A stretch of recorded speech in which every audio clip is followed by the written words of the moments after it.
Farm nandito dalawang row yung may butas, so ibig sabihin lang mahina na talaga itong radiator na to, so request na natin na papalitan sa mag-overheat pa yun sa takbo.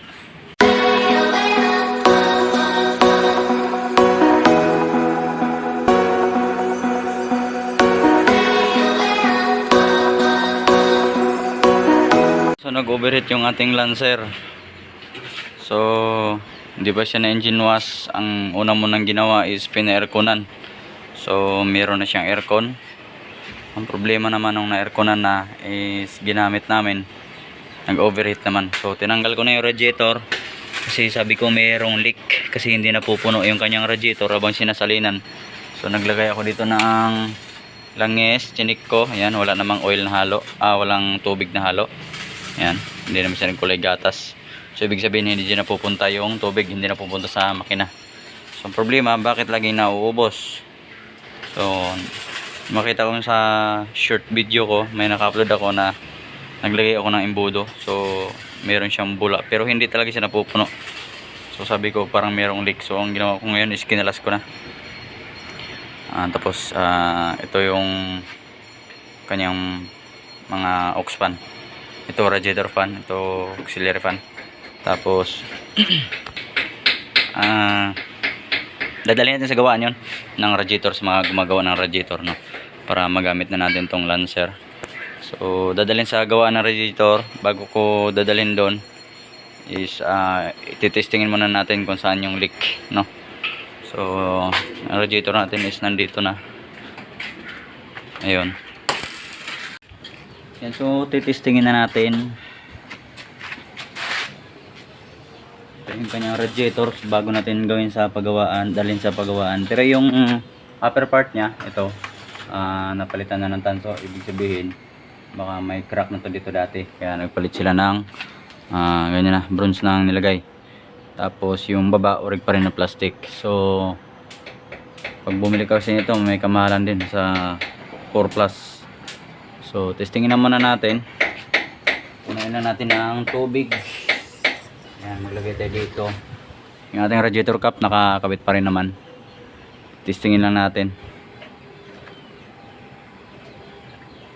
Yan, so napuno na, tumagos na doon. Takpan natin dito. Tumagos na dito, takpan din natin.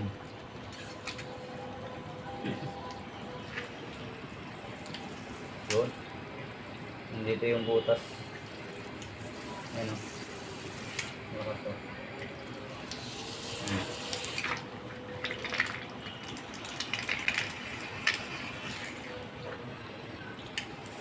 Yun. Sige, nyo naman siguro.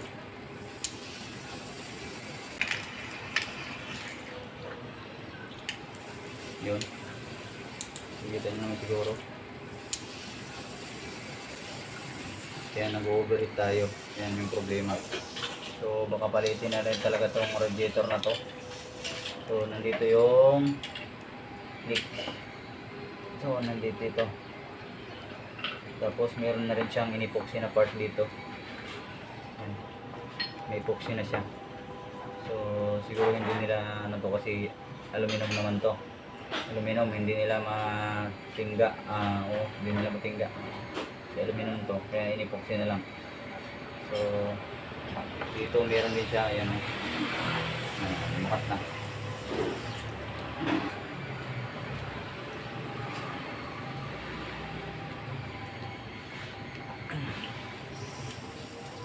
Dalawa.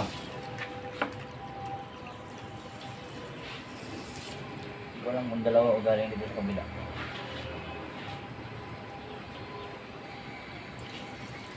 So dalawa. Kabilaan.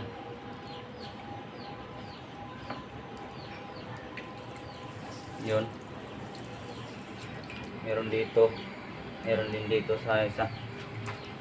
So yung kanyang leak dalawa. Hindi na magtatagal tong radiator na to. So palit talaga. So baka umabot rin sa lifespan tong radiator na to. So, meron kasing iba na pinipilit na hindi daw nasisira yung radiator, walang lifespan. So dito po yan nagkakatalo sa plastic nila na cover. Ayan, pag nag-iba na kulay niyan, kaya nagiging light gray or brown. Nag-umpisa na po yung nagiging malutong. Ayan, tulad nito, napalitan na yung ibabaw. Dito hindi pa. Dito naman bumigay yung row naman niya. Ito, 1 row lang to. 1 row lang, tapos butas pa tong dalawang niya, tubo dito. So bali 3 na kasi merong isa naka-epoxy dito.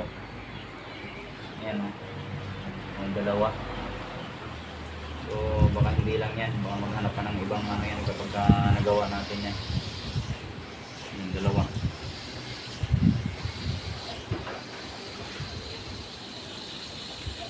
So kailangan na nating kapalitan. So marupok na yan. So, hindi condiment yan pero wala. Hindi natin mamaya sa biyahe biglang bumigay naman ng ibang part. Maganda palitan na ng radiator to. Yan lang. Test lang tayo. Kung paano hanapin yung leak. Kita nyo naman siguro. Ang lakas niyan. Yun. Yan na. Tapos okay sana. Wala sanang barado yung radiator natin. Malalaman natin kasi kapag pinuno natin, pupunuin muna natin ng tubig. Tapos itatayo natin, dapat tuloy-tuloy yung labas dyan, hindi yung dandahan. Yan, puno na tulad yan, puno na. Tatayo natin, dire-diretso yan. Yun. So ibig sabihin hindi barado yan.